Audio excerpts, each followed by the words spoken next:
تعال لي هسه شو وقت ما تجيها بالبيت شادة راسها بعصابه، مفاصلي، راسي يوجعني، دايسه، عندي تابعه، ما بياش، هي صارت الزياره وهي صارت زيطه، تلم اكل.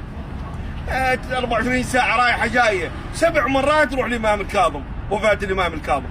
يصير بيها كل الحيل، اهم شيء طلعه. هسه بنكون امها ميته وتقول لها طلعي تقول لك يلا صار. والله العظيم الله يساعد المتزوجين. يابا قوم جيبي لي اميه، ما بياش انا. هسه انا جاي اخدمك. هي جت الزياره الاربعينيه لوفاه الكاظم، وهي صارت تقول عبالك طيري لها الله، انا مو شحش على الزائرات، بس بيتك هم دير بالك عليه.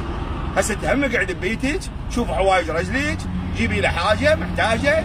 الا هسه تعال شوف وين كل وحده عربانه تدرسها تقول عبالك ما رايحه القلابي، والله العظيم رايحه دورة السنه. دهرا ما ينقدر لهن. قرايه العباس انه واحنا ليه مصوخلين لا نقدر نعيش وياهن، لا نقدر نعيش بلياهن. والله العظيم ما نقدر. إن فاكهة الحياة، شلون فاكهة؟ والله خرطوم السيد، وجهه كأنه كل يوم القرن تقلب عليك. أنا ويش أنت ما تقولي لي شو مسوي مختار على بالك إلا بالدين؟ 24 ساعة راسي جماميزي شادة راسك، ومني خونك خاني راح اروح ادعي بالكاظم. والله لو تروحين تشدين ايدك بيد الكاظم ما يتقبل. غير تديرين بالك شويه، خلي مكياج.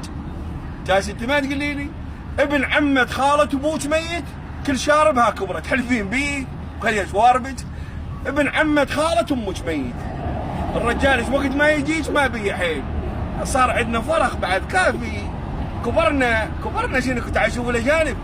والله العظيم عمرها 70 سنه وتسوي عيد ميلاد هي ورجلها وطقوس، الا انت طبيخ الروب عندك قاطعته على الزلمه. يا ارصاوب كن والله العظيم ما نقدر عمي، ما نقدر نعيش احنا غير هسه. الله سبحانه وتعالى ليش حط حوريات بالجنه وعلى الارائك متكئين ومن حولهم حور العين ويطوف عليهم ولدان المخلدون. يدري بينا جنه بلا نسوها المريضه. انا واحد من الناس اذا طبيت لي الجنه ولقيتها كلها كرنكات كلها زلم اقول لهم عمي هذا الفايل وش جهنم. والله ماكو، ما نقدر نعيش، احنا ما نقدر نعيش بدون النسوان وما نقدر نعيش وياهن وظالين معلقين. شايف انت علاقه؟ نهر صوب كن. اقطع خال اقطع.